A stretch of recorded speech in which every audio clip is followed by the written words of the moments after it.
السلام علیکم ناظرین حضرات، چینل کو ابھی سبسکرائب نہیں کیا ہے تو چینل کو سبسکرائب کر لیجئے، ساتھ میں بیل آئیکن ضرور دبا دیجئے تاکہ آنے والی ویڈیو کی نوٹیفیکیشن آپ کو ملتی رہے۔ آپ ذرا سوچیں کہ میرے پیارے آقا صلی اللہ تعالی علیہ وسلم کے پیارے دیوانوں، جس قوم کے پاس اللہ کی مقدس کتاب ہو اور اس کتاب کو ماننے کے باوجود، اس کتاب کے ہونے کے باوجود، اس کتاب کی عظمتوں کو تسلیم کرنے کے باوجود انسان اس کتاب سے اگر فائدہ حاصل نہیں کر رہا تو اس سے بڑھ کر کے ظالم کون ہوگا اور اس سے بڑا غافل کون ہوگا؟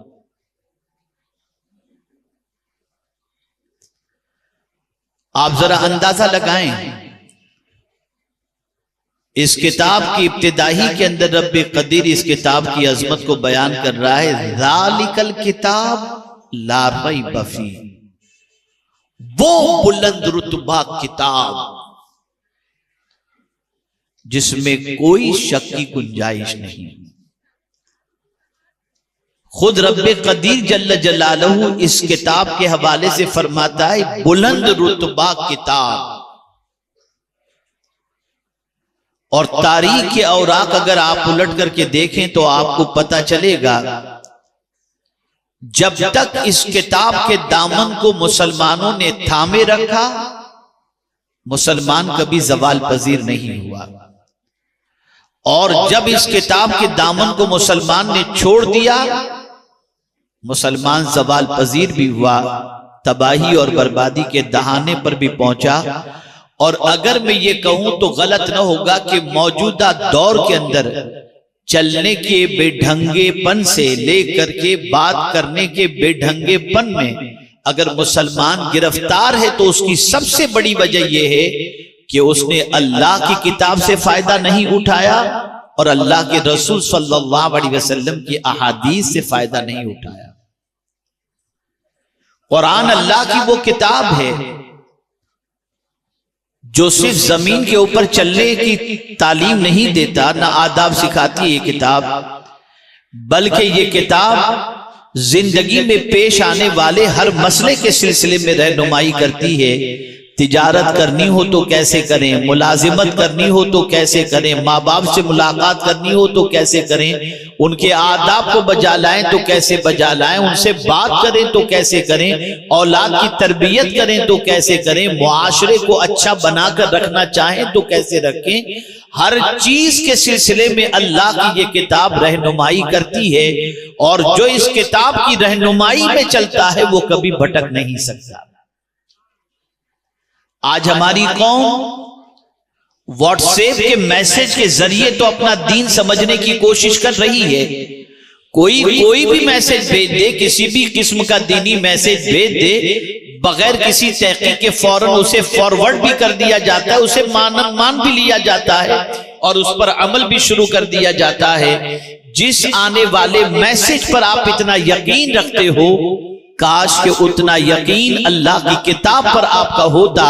اور آپ یہ جان لیتے کہ یہ کتاب اللہ کی وہ عظیم ترین کتاب ہے کہ اگر اس کتاب کی ہم پیروی کریں گے تو جہاں بھی رہیں گے اللہ ہم پر رحمتوں کو نازل فرمائے، اور یہ اس کا وعدہ ہے، یہ اس کا فرمان ہے۔ وَهَذَا كِتَابٌ أَنزَلْنَاهُ مُبَارَكٌ فَاتَّبِعُوهُ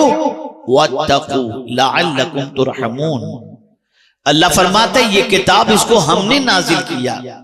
یہ برکت والی کتاب ہے، اس کی پیروی کرو اور اللہ سے ڈرو۔ اگر تم اتنا کام کر لیتے ہو تو پھر اللہ تم پر رحم و کرم کی بارشیں نازل فرما دے گا۔ اے رسول اعظم صلی اللہ تعالی علیہ وسلم کے دیوانوں، آپ ذرا دیکھیں،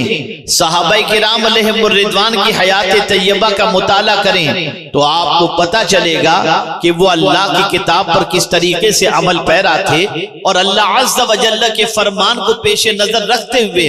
اپنی زندگی کو قانون الہی کے سانچے میں کس طریقے سے ڈھالتے تھے۔ نتیجتاً دنیا کو چلنے کے آداب سکھانے والے صحابہ ہیں،